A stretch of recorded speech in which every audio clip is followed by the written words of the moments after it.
Hi, this is Kevin Kraut, Ogden Kraut's son. I'm going to briefly go over a little synopsis of Hugh Nibley and some of the experiences that I had with him. About the time I was in the church, I grew up with my mother.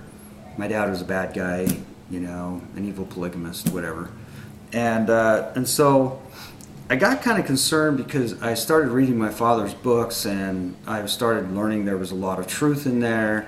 Not that my dad was perfect, not that everything that he wrote was absolute truth, but he quoted things, he gave quotes for it, he didn't put as much of his own belief in, he just kind of tried to show people the different verses and then go back and read them themselves. And so I was talking to him one day and I said, yeah, well, I don't know, Dad, maybe, you know, I might need to talk to somebody who knows a little more about this. And he said, why don't you go visit Hugh Nibley? And I said, okay. So I called up Hugh and, yeah, come on in, you know, come visit, I guess the secretary. And he asked and she says, okay. So I got up there and he started talking to me, and I mean, he went on all these deep things, and I really wasn't understanding half of the stuff he was telling me. I was kind of okay, and he went on, and we were talking. I was talking about mummies that we found, and they were in the fetal position, and he had described that and explained some of the resurrection concept, and so we're kind of had a real good time because I liked the same kind of things that Hugh did, and finally in the end he stopped for a minute. And by the way, the secretary came out and she says, you got a whole class here waiting on you. And he said, no, this is Ogden's son. I want to talk to him. You know, I'm like, Hugh, it's okay. Go visit. You know, it's no big deal. I'll come back up plenty of time. And so anyway, he says, well, you know, we got into some deeper discussions of that. And I said, you know, Hugh, I'm afraid of my father. You know, he's not in church and this and that. And he says, your father can still be saved. Don't worry about it. And he says, you know, it's interesting, I never read one of your father's books. At this time, my dad hadn't quite finished all of his books, but he says, I haven't read a book yet that your dad hasn't written that's not the pure gospel of Jesus Christ.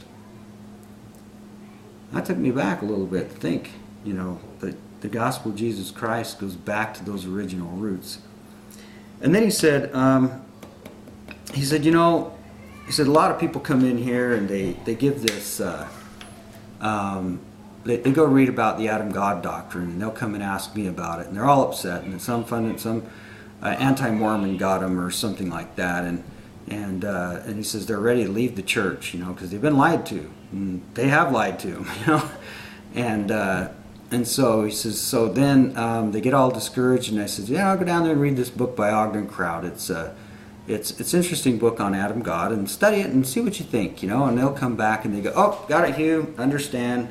He says, and then they go back to doing their church callings and take care of their wives, and they go back to doing their things. It answers the question the anti-Mormons present about Adam God.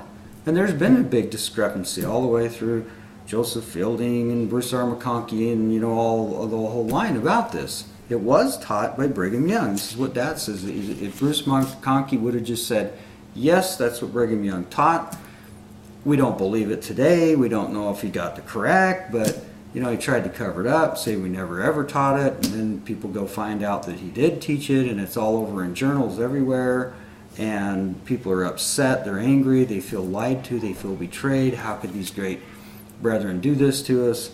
And so it's been a great comfort for people, and if you haven't read the Adam God book that my dad did called Michael Adam, you can go to ogdenkraut.com, and on ogdenkraut.com you can read it for free. It's on there. Just go on, read it, and share it with others. It's meant to be something for everybody to understand.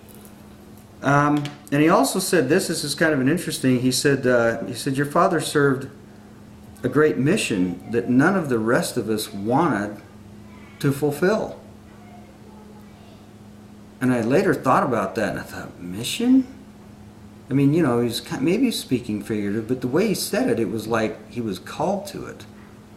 And he was really good friends with Joseph Fielding Smith. It's a very good possibility that Joseph Fielding Smith asked him to do some of these writings or keep some of these old principles alive.